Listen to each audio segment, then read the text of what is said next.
கர்த்தருடைய பரிசுத்தமான நாம மகிமைப்படுவதாக.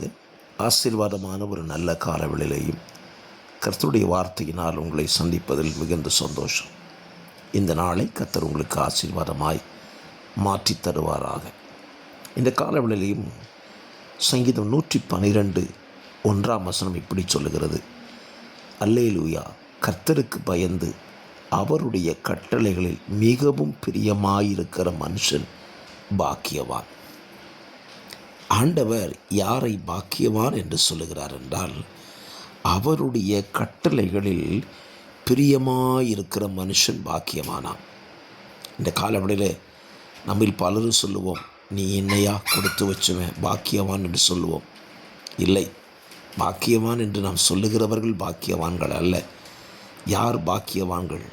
அழகாய் சொல்லியிருக்கிறார் பாருங்க, அவருடைய கட்டளைகளில் பிரியமாயிருக்கிறவன் பாக்கியவானாம். அப்படியானால் தேவன் நமக்கு விதித்த கட்டளைகளை முதலாவது நாம் அறிந்திருக்க வேண்டும். நமக்கு என்ன கட்டளை விதித்திருக்கிறார்?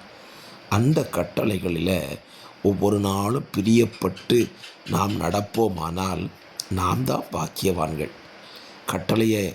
கற்பனையை கை கொள்கிறவங்களை பார்த்து இன்றைக்கு அநேகர் பரிகாசம் பண்ணி கொண்டிருக்கிறார்கள். நான் சொல்லுவேன், அவர்களுடைய பரிகாசம் நம்மை ஒன்றும் செய்யாது.